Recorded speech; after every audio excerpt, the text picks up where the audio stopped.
Assalamualaikum warahmatullahi wabarakatuh. Di video kali ini kami dari kelompok 7 akan membahas mengenai desain penelitian time series dan single subject. Sesuai dengan judulnya, maka topik yang akan dibahas dalam video ini adalah desain penelitian time series dan single subject.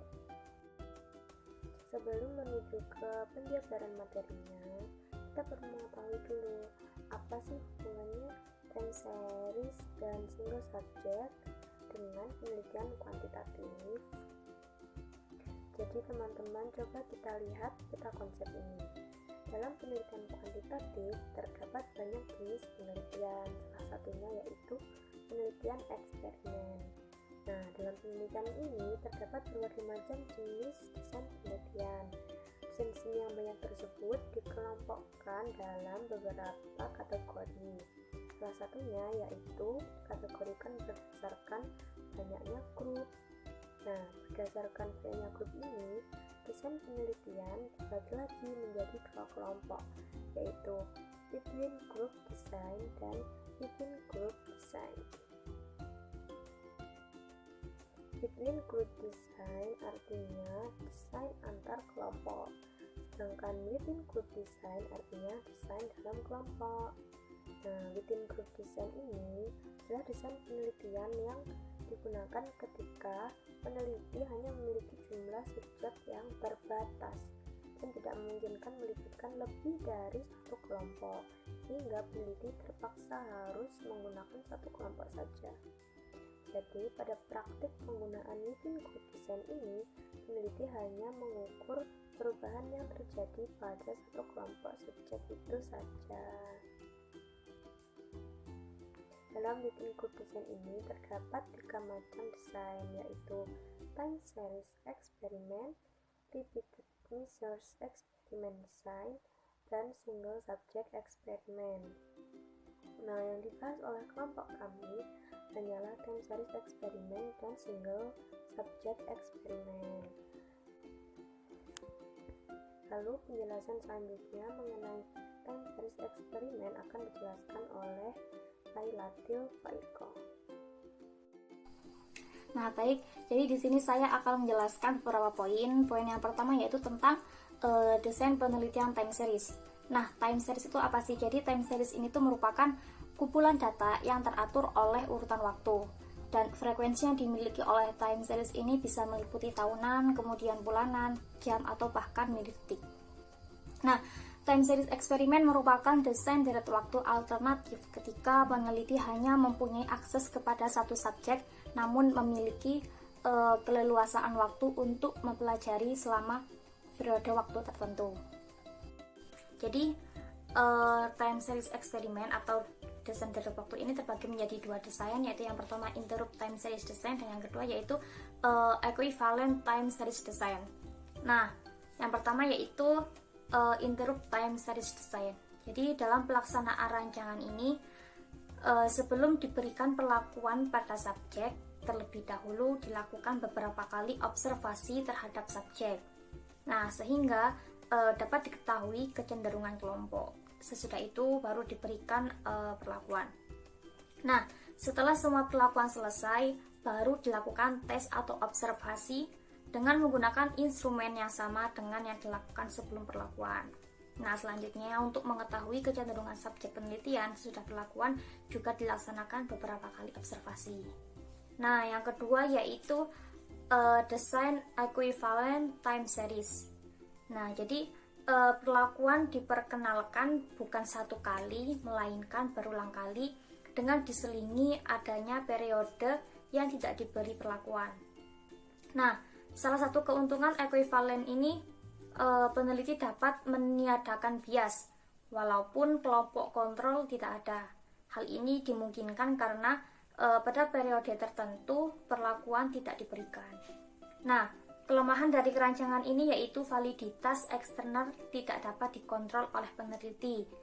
Pada beberapa referensi lain, equivalent disebut juga dengan nama the equivalent time sample design. Selain itu, desain ini juga termasuk ke dalam kategori quasi eksperimen.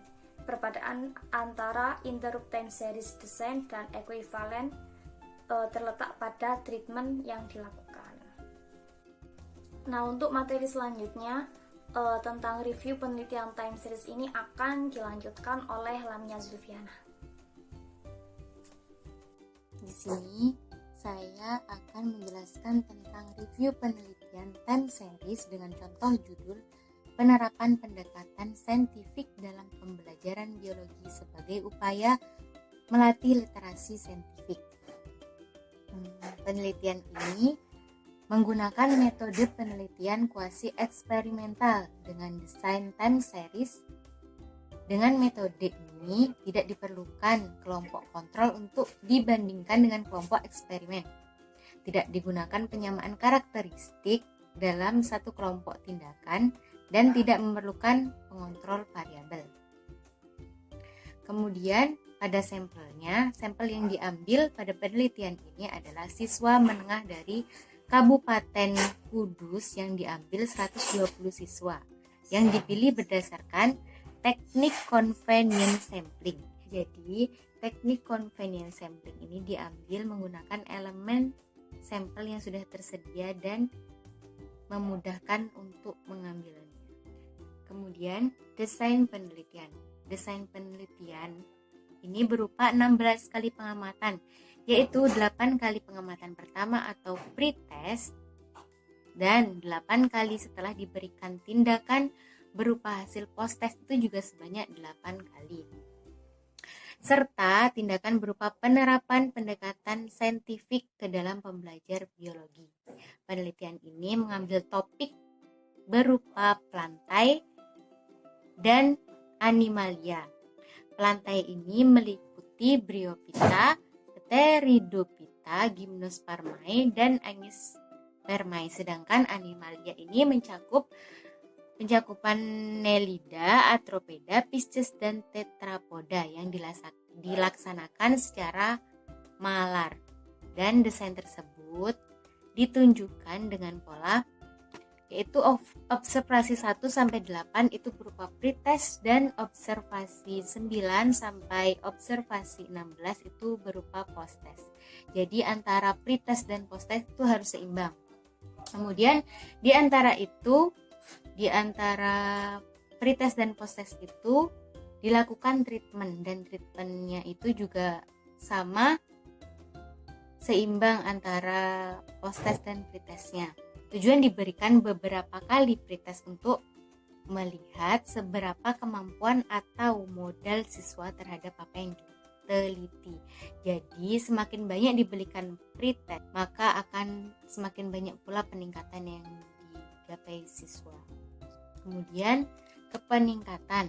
Nah, kompetensi literasi saintifik ini siswa meningkat setelah dilakukan penerapan pendekatan saintifik dalam pembelajaran biologi. Nilai peningkatannya itu sebesar 0,663. Nilai 0,663 ini didapat melalui nilai rata-rata keseluruhan yang menunjukkan bahwa sebagian besar indikator sudah dapat dicapai oleh siswa. Kemudian ke tahap penelitiannya. Tahap penelitian observasi 1 atau pretest 1 dan observasi 9 atau post-test 1 ini mendapatkan nilai 0,702. Nilai 0,702 ini didapat melalui rumus yang sudah tersedia di dalam file penelitian. Dan kemudian dari nilai yang didapat dari file tersebut sudah ada kategori tinggi, rendah, atau sedang. Dan nilai dari tahap penelitian pertama ini mendapat kategori tinggi. Dan seterusnya sampai pretest dan post-test terakhir. Kesimpulan dari penelitian ini adalah keseluruhan kompetensi literasi saintifik siswa ini meningkat di kategori sedang karena terakhir kali melakukan pretest dan post-test itu kategorinya mendapat sedang, yaitu peningkatan sebesar 0,663 setelah dilakukan penerapan pendekatan saintifik dalam pembelajaran biologi topik plantae dan animalia di sekolah menengah ini. Hasil ini menunjukkan bahwa pembelajaran penggunaan pendekatan saintifik bisa menjadi sarana untuk melatih kompetensi literasi saintifik siswa. Materi yang selanjutnya akan dijelaskan oleh Muhammad Hasan Rojab. Saya akan menjelaskan tentang desain subjek tunggal. Desain subjek tunggal menurut Reisner and Rosenthal tahun 1999, desain subjek tunggal memfokuskan pada data individu sebagai sampel penelitian. Perbandingannya ada pada subjek yang sama dalam kondisi yang berbeda. Jadi subjek yang sama akan tetapi dalam kondisi yang berbeda. Dan yang dimaksud kondisi di sini adalah kondisi Baselin dan kondisi eksperimen. Baselin adalah kondisi di mana pengukuran target behavior dilakukan pada keadaan natural sebelum diberikan intervensi. Sementara itu, kondisi eksperimen adalah kondisi di mana suatu intervensi telah diberikan dan target behavior diukur di bawah kondisi tersebut. Adapun jenis-jenisnya terbagi menjadi 4. Yang pertama, AB design. AB design ini A-nya itu terdiri dari mengamati dan mengukur perilaku selama periode percobaan. Kemudian B-nya melakukan intervensi dan mengamati serta mengukur perilaku setelah intervensi. Kemudian yang kedua, ABA design. Desain ini merupakan variasi dari desain AB design. Desain ini disebut juga desain pembalikan, di mana penelitian menetapkan perilaku garis dasar, mengelola intervensi, dan kemudian menarik intervensi dan menentukan apakah perilaku tersebut kembali ke tingkat garis dasar. Kemudian yang ketiga, multiple Baselin design. Dalam desain ini masing-masing peserta menerima perlakuan eksperimental pada waktu yang berbeda. Peneliti memilih desain ini ketika treatment tidak dapat dibalik dengan berbagai alasan. Kemudian yang keempat, alternating treatment design adalah desain subjek tunggal di mana peneliti meneliti efek relatif dari 2 intervensi atau lebih dan menentukan intervensi mana yang merupakan pengobatan yang lebih efektif. Saya akan sedikit mereview hasil penelitian single subject research. Di sini dengan judul implementasi pembelajaran berbasis masalah terhadap pemahaman matematis siswa. Jadi jenis penelitian yang digunakan adalah penelitian subjek tunggal yang bertujuan untuk menyelidiki tingkat pemahaman siswa terhadap matematika. Secara khusus penelitian ini dilakukan untuk mengetahui implementasi pembelajaran berbasis masalah terhadap pemahaman matematis siswa. Pada desain penelitian subjek tunggal, pengukuran dilakukan dengan periode waktu tertentu, misalnya per minggu, per hari, atau per jam. Perbandingan tidak dilakukan antar individu, melainkan dibandingkan pada subjek yang sama dalam kondisi yang berbeda. Jadi dalam penelitian ini, peneliti melakukan pengukuran yang sama dan berulang-ulang untuk mempelajari beberapa banyak perubahan yang terjadi pada variabel terikat. Kondisi di sini adalah kondisi baseline dan kondisi eksperimen. Keadaan awal atau baseline merupakan pengukuran aspek dari perilaku subjek selama beberapa waktu sebelum perlakuan, sedangkan jenjang waktu pengukuran untuk menetapkan baseline ini disebut fase keadaan awal. Dan dalam penelitian ini, penelitian menggunakan desain AB. Desain AB pada dasarnya melibatkan fase baseline atau A dan fase intervensi atau B. Desain AB merupakan desain dasar dari penelitian subjek tunggal. Pada desain AB, intervensi atau by masing-masing dilakukan hanya sekali untuk subjek yang sama, sehingga dengan desain ini tidak dapat disimpulkan atau tidak ada jaminan bahwa perubahan pada target behavior disebabkan semata-mata oleh variabel bebas atau intervensi.